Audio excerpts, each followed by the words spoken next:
In this tutorial, I'm going to talk you through my favourite way to paint Northern Lights with gouache. There is a handy tip sheet for this project if you're part of the Gouache Mob, which is completely free to join, and there's loads of tutorials and tips for working with gouache, and I'll pop a link for that below.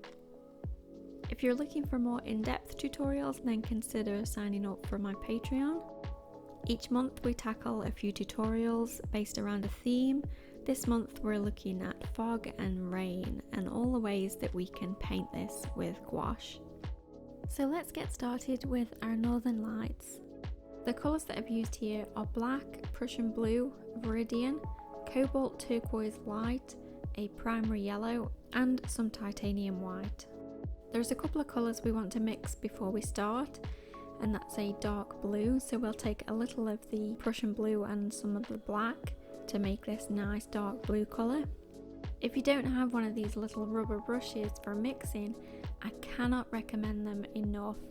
They'll save you from wasting so much paint and from getting paint stuck in your bristles of your brush and from making your paint water dirty when you wash out your brushes. So this, once I've done mixing, I just wipe the excess paint onto the palette and then I can just dip it in the water to get it wet and clean it off on a paper towel. And if I did this with a brush, my water would be dark blue and I'd have to go change it. So it's a super way to mix your colours. The other colour we want to mix in advance is the bright acid green colour that we're going to use for the Northern Lights. And that's made with cobalt turquoise light with a little of primary yellow in there. And that gives us this bright acid green colour. For the best results with this, you really want to use a cotton paper. This is going to allow your paint to stay wet for longer, and it's going to give you those nice soft blends that we need to add the lights in the sky. This is Canson Heritage cold press, and this is a perfect paper for this technique. So to start off with, we want to use a wet gouache mixture, and we're going to add Prussian blue all over the background. Make sure that you add plenty of water with this. This is definitely thinner than you would normally use gouache. Once you've added your Prussian blue all over the background, we can add a little of the dark mixture just to the top area. And then we can take a mop brush and we can kind of smooth it all together. And these are just light brush strokes. This is not really dragging on the surface, it's just kind of like the ends of the bristles are just catching the surface of the paint. Because I use the bright acid green colour for the Northern Lights, I like to add a little bit of green in the background as well. So here I'm just touching in a little bit of viridian. This doesn't have to be anything exact, we're going to smooth it all out with a wide flat brush. And then we can go ahead and get rid of any lines with our mop brush. And that'll just give us this hint of green showing through in the background. To add in the base for the Northern Lights, we need to do this while the background is still wet. So we're working quite quickly with this technique. And for this, you're just going to add in some titanium white. And I like to use a flat brush for this. And you're going to keep your strokes for this vertical. If you look at photos of the Northern Lights, they kind of dance up and down in the sky. And if you keep your strokes vertical, you get that similar effect.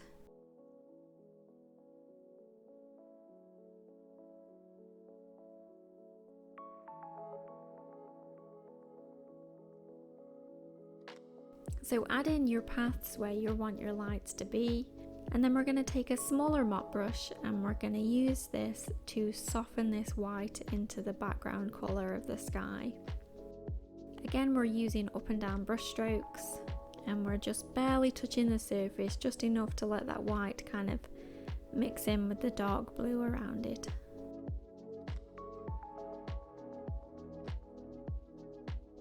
As we blend the white with the colours underneath, it kind of loses its vibrancy.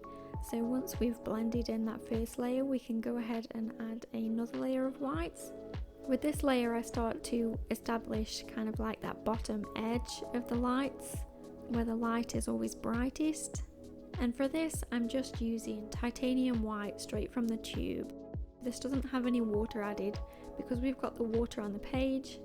So if we use a nice thick mixture of paint, it helps us control where we apply it on the page. Once you've added this second layer of white, go back in with your mop brush and blend this out again.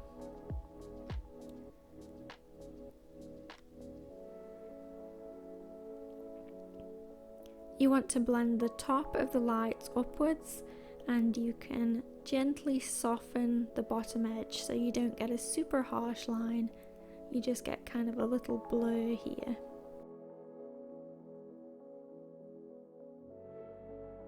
Once you've added your bright areas for your lights in the sky, we can go ahead and add a little bit of that acid green over the top. This we want to focus mainly at the bottom of these bands of light, and we're going to flick up with our mop brush. And this is going to look nice and bright over that white gouache that we've added. You don't have to add the green everywhere, but I generally like to add it to where the white is brightest, as this is where it's going to show up the best.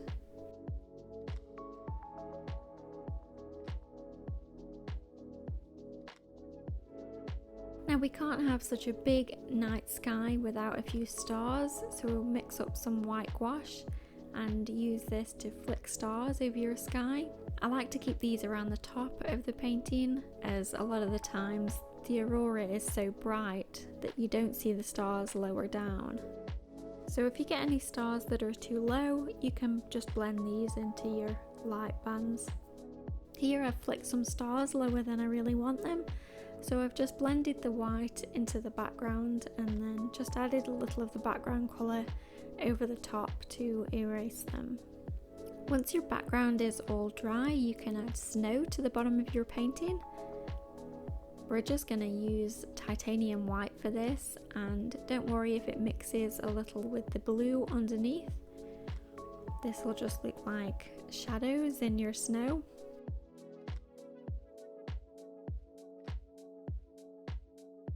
And then when you've added some snow, you can add just a little bit of the green along the top edge where it's illuminated by the lights in the sky.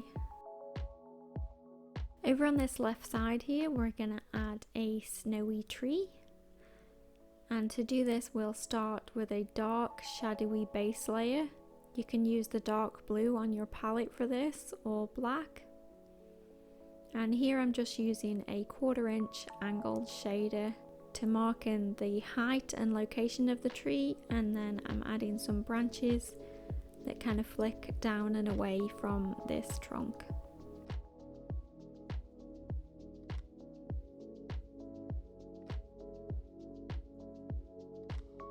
If your snowy ground is still wet, you'll find it difficult to paint over with the black. It'll keep mixing and you won't be able to get it truly dark. So if this happens, just let it dry and then come in and finish the bottom of your tree. Once your tree is all dry, we'll go ahead and add some snow to the branches. I'm using a small round brush for this and just titanium white again. I like to paint the snow in little pointy arrow shapes, pointing towards the center of the tree and up, as this kind of gives the best impression of the shape of the branches under the snow. And allow a little of the dark behind to show through to separate these clumps.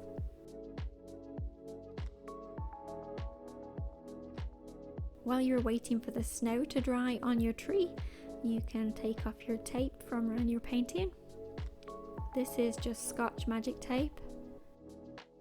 And then you can add a little of the bright acid green colour where it's catching a little of the light from the sky.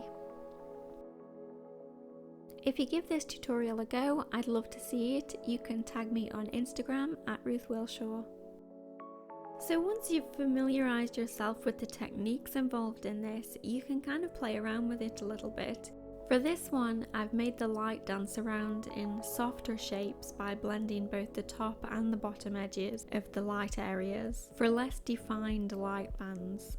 And you can always play around with the silhouettes that you add over the top to create your own unique night sky.